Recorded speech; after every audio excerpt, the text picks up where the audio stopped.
Just as it is impossible to understand students without teachers and workers without bosses, so it is impossible to understand free Negroes, and they're saying without whites status.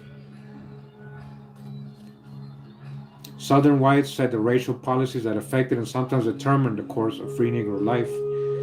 If you look at, you're talking about 1868, right? You look at the congressmen for Louisiana, South Carolina. If the pictures are still allowed online, you're gonna see majority black folks in Congress in Louisiana, South Carolina, the Carolinas, Virginia. So what do you mean, free whites? They ain't telling the story correctly. They ain't telling the story correctly here.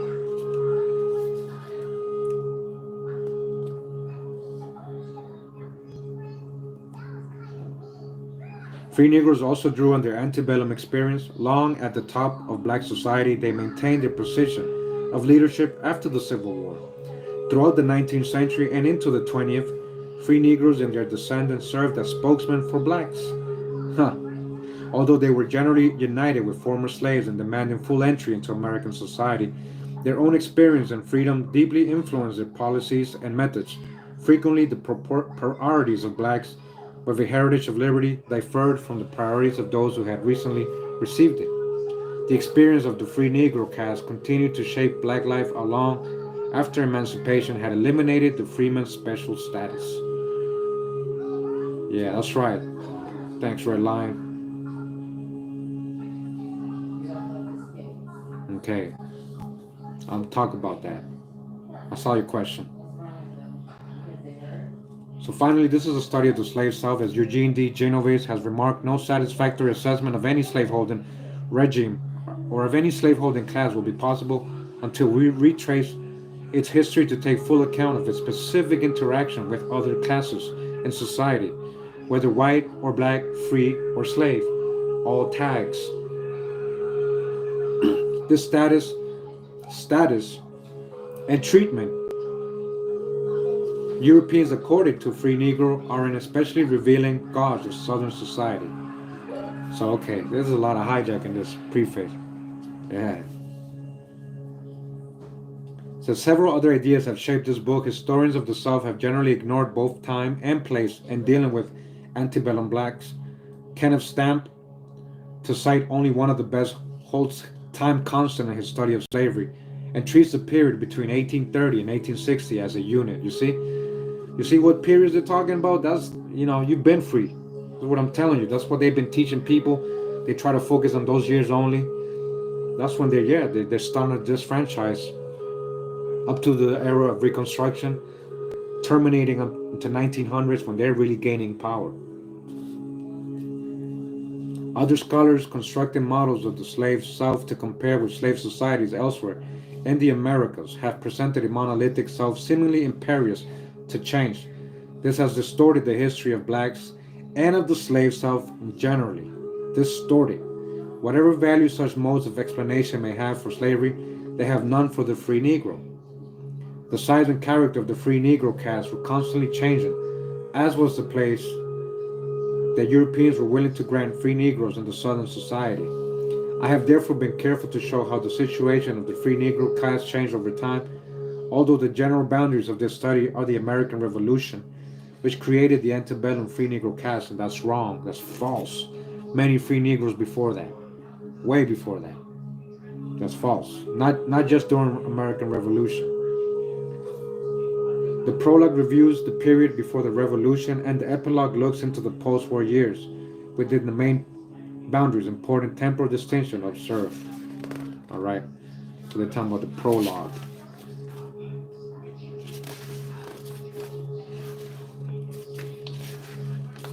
This is the prologue. Freemen and slaves before the American Revolution. We're going to get into that on the next part of this. Again, guys, I was just introducing the book, letting you know I'm going to start reading this every chapter. He'll start talking about facts that we can actually verify, not just his opinion on what he's about to write. Okay? So that's what these prefaces are, in case you don't know what a preface is. The author tries to make you understand what he's going to be talking about, right? So he has a lot of hijack, uh, or she, Ira Berling. I don't know if it's a he or a she, but there's a lot of drop in here. We're gonna talk about a lot of people you didn't know were free and their status, right? We're gonna get into that. All right, we'll probably do it in nice settings. Okay. Now somebody asked me, do I have videos on Caucasians, right? The origin, and I've already said this many times. So please catch up. Okay, so I see a lot of misconceptions in the comments. So okay, I don't know what you guys are calling black Moors. If you mean black Europeans, that all black Europeans were Moors, right? First of all, and again, uh, Oren Black. So where does your last names come from then? Where does all your last names come from? If it's not from black Europeans, then it must be from white Europeans, right? I would like Oren to answer that. Okay? You guys gotta understand. Stop trying to separate yourselves from the black Europeans too, like saying, oh, they came and enslaved my Indian ancestors. Those are your last names. You have you had a new one every time you go up one generation and all the lines. You get a new last name. It's not just the one you got today. It's not just the one you're carrying you were born with. That's not your only last name. Your mom has a last name, right? Your grandmas have a last name. Your grandfathers on your maternal lines have last names. You get a new last name.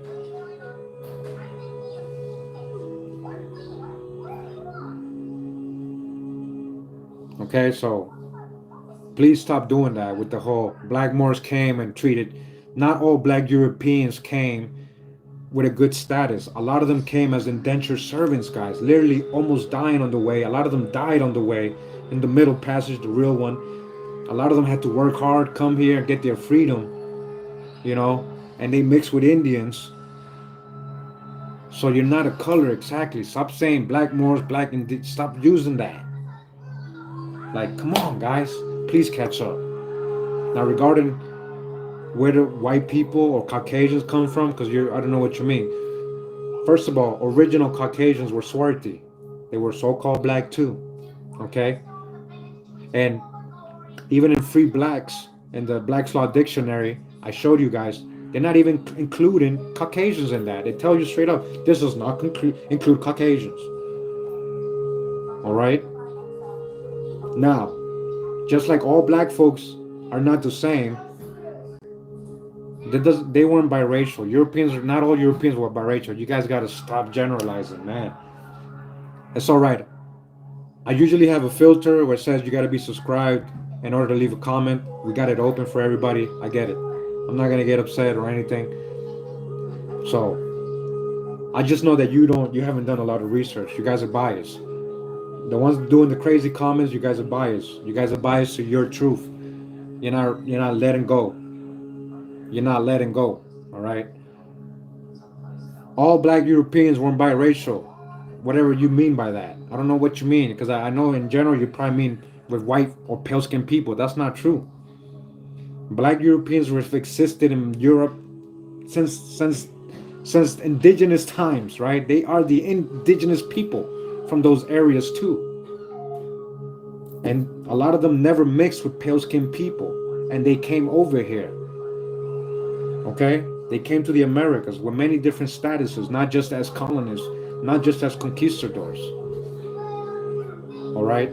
So what I was trying to say is, just like all black folks are not the same, all skin folk and kinfolk, all so-called white people or pale-skinned people are not the same, guys. They don't have the same origin. So your question, when you say, where do white people come from? It shows me your lack of knowledge on certain things, or logic on certain things. Like, people are not, you can't classify people but just their complexion. All right?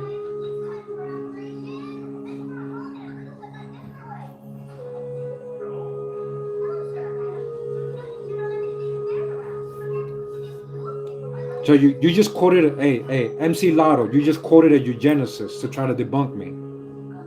You're silly, man. That's really silly, bro. That's really silly, man. Same eugenicist that will call you an African, you're saying you're a minority, you're inferior. eugenicists who say black folks are inferior, right? That's who you're quoting, right? Quote, why don't you go read what Benjamin Franklin said about Germans? Why don't you go quote as primary source from the 1750s instead of a eugenicist, right?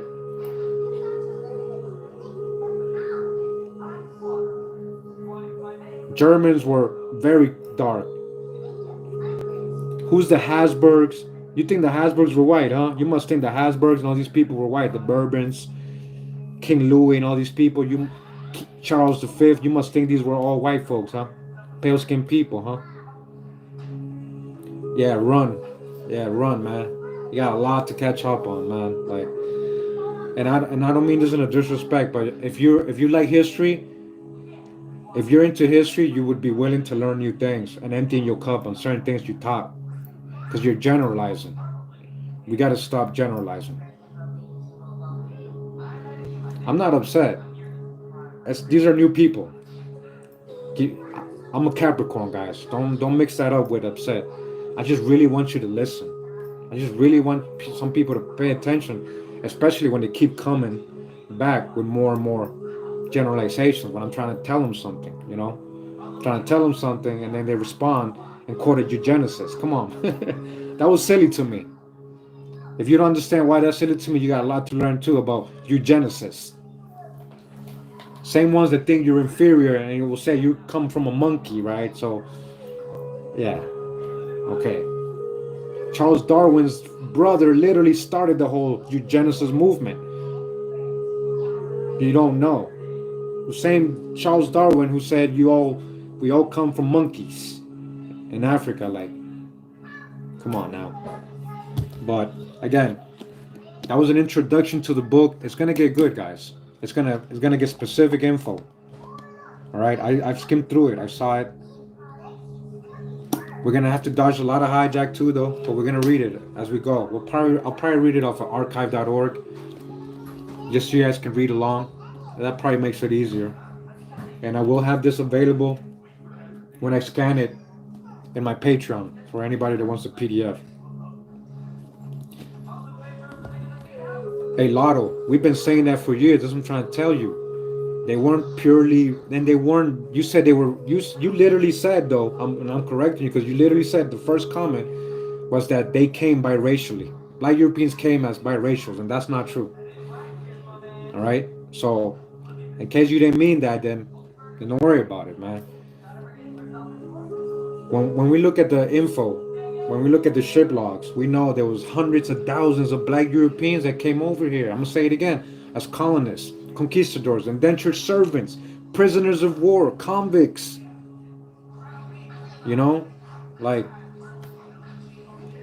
I know you know, but we know. Trust me, we are informed.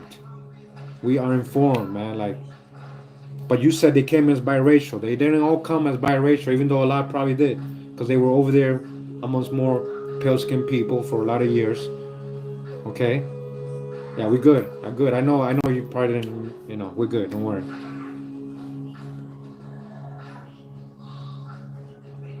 Okay, yeah, man. So that was just an intro. I'm literally just promoting my next upcoming videos and letting you know about this book. Yeah, people started using color.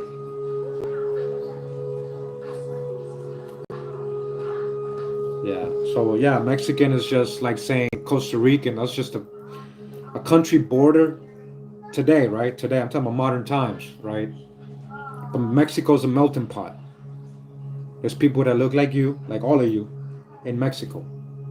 Whatever you look like, I guarantee there's probably somebody in Mexico that looks like you.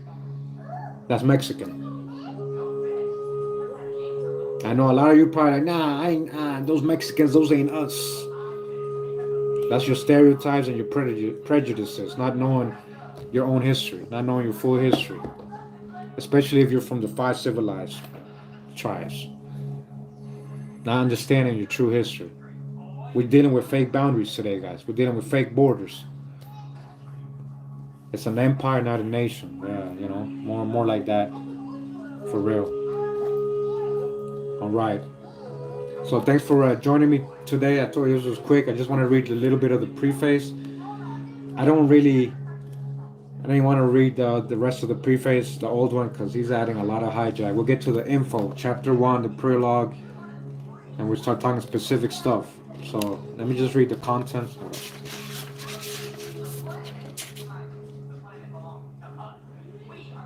From slavery to freedom, the free people of color Louisiana and the Gulf ports. Part two, new patterns of growth. A white man's country, white racial attitudes and policies, white man.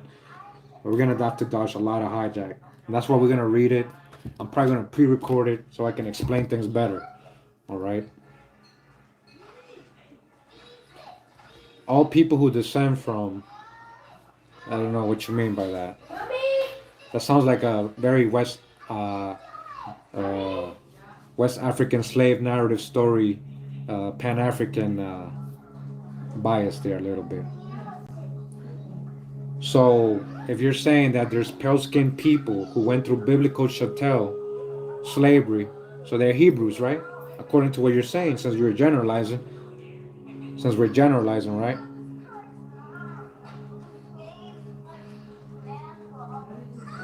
Hey, Science, much love, man. Appreciate you, man. Thank you.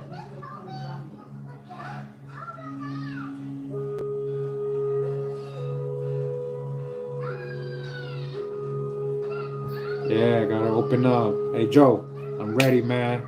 About to go link up, man.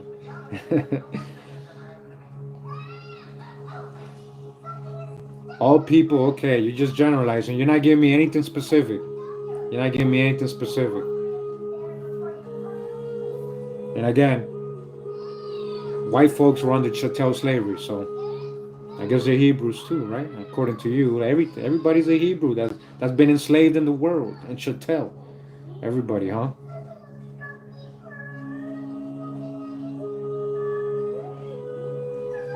Who were brought to the West where? On the road. I know you're being subliminal, man. You mean West Africa, right? Brought to the West, huh? What other West are you talking about? From where? Where's the East? What point are you starting from? Just say what you want to say, man.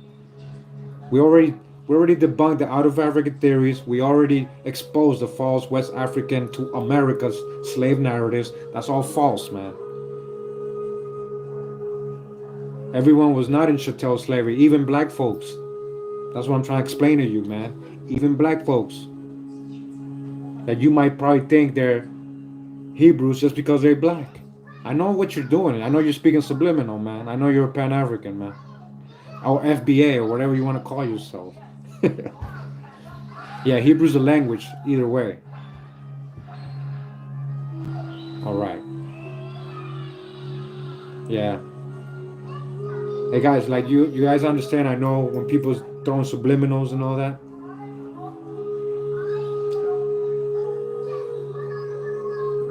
That's what I'm saying. You're just saying stuff. I'm just saying stuff. Yeah, I don't have no sources in the last 8 years. I'm just saying stuff, right? But you're the one on my comment section, literally just saying stuff. I got work up. All right. Kind of hard to educate me. Oh, now you're educating me. You see? But you see how I exposed you. You see how I knew you were on some other subliminal stuff, and how I knew you didn't agree with all the stuff we teach on this channel. I knew you. I knew you, man. Thanks for exposing yourself. Don't just delete him. Hide him. You don't get to talk on my channel. Don't create another account to come here, man. And he's only chatting because people that are not subscribed can chat today. Because he's not subscribed to my channel. He was here trolling the whole time, guys. He was trying to be subliminal. He was still trying to include the West African slave narratives. He was literally going off the Hebrew Israelite teaching that we are Hebrews because we were in the slave trade from West Africa. That's what literally he was trying to say, but he didn't want to say it because he knew he would have got kicked out a lot sooner. You weren't slick though. I can see that coming a mile away, man. All right. And if you guys don't like me going at people like this, you don't have to watch me when I'm doing this. You know, I gotta expose these people because they represent a whole thousands of people that I wanted to do the same. It's not about that person. Yeah, Camp Zombies. There you go. Trogan has arrived. Yeah. Hey, Science, man. Appreciate you, man. Thank you, man. Yeah, he's probably gonna go create another account and control again. But either way, we out. We out. Thanks for tuning in today. I hope you guys are. If you do have time off from work, if you are hanging with family or gathering with family, hope it's been nice. I guess the only good things about these times of the year is that people come together, right? And they do selfless things, supposedly, right? Because that's the whole spirit of Christmas, right? Selfless, be selfless. Don't think about yourself, think about others. If only we can be like that all year round, and gather with family all year round, and just grow and build all year round, right? And not focus on idols, on idols and all the other stuff, right? That's associated to it. I got this on Amazon, all right? But you can read it online on archive.org. You can download it, but I'm gonna have a physical PDF. Well, I'm gonna have a PDF, not physical. I'm gonna have a PDF for my Patreon soon. I'm gonna scan it. All right, it's a good book. We're gonna go through a lot of info on it. Info we've already gone over. That other dude that was trolling, he refuses to go back and learn. He refuses to accept. He's stuck on his own beliefs, like a religion, just like people who think they're from Mecca, stuck on, or that think that a man is the Most High, that a man is God, a man, no other gods before me. Isaiah 43, only one Savior. All right. Yeah, you do. That's right. That's right, Joseph. That's what I'm talking about. Thanks for tuning in. Appreciate you guys coming through. I'll give you your what are we on Thursday? I don't even know what day it on. I'll give you your Thursday afternoon back.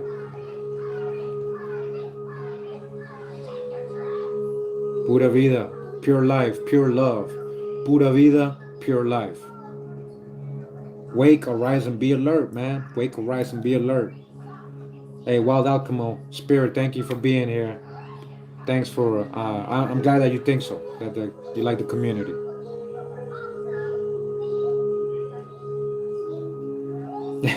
The Savior is an angel. Okay. The Savior is the Savior. There's only one. Most High. That's it. Most High. That's it. The Creator. Most High. That breath of life, man. Not men.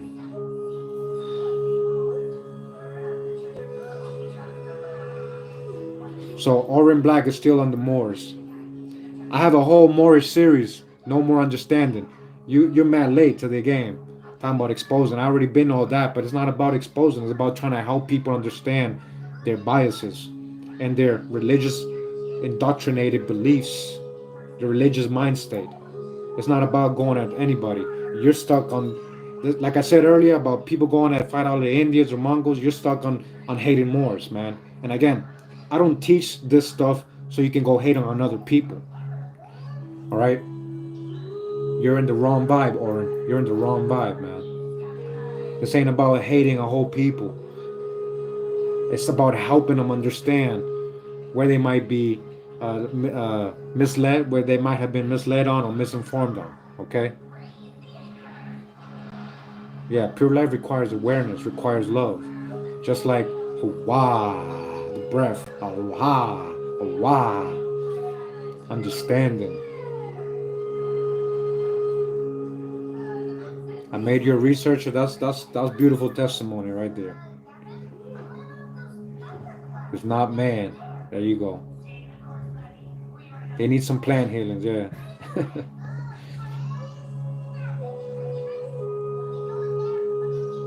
Sends his angels. Angels and angel. This is what I'm saying. You're making angel saviors. You said it earlier. Just trying to help you understand. We gotta dodge our own hijacks sometimes. I know the letting go of the Christian thing we grew up with is hard. I grew up Catholic. I know you guys are Christians, some of you not. Oh, that's not the same. I wasn't Catholic. Jesus, worshiping Jesus is the same thing. All right. I know that's what you mean by son of the Most High. You know, but one day you'll hopefully you can see it's Most High over everything. Most High over. That's why we fell off because we forgot. We didn't need a New Testament. We didn't need a new covenant. The Word was already there. The breath of life was already there. All right. Angels have their job. Angels are angels. They're not the saviors. Kiowa. I'm Kiowa now. All right. I'm gone, man. You guys made me want to stay here and keep talking, but I'll do that in another setting. I just wanted to introduce the book because I did a little short on it, and I don't know if everybody saw it, but there's a book we're gonna be getting into. All right. Kind of like doing a little review. We're gonna get into this book. All right.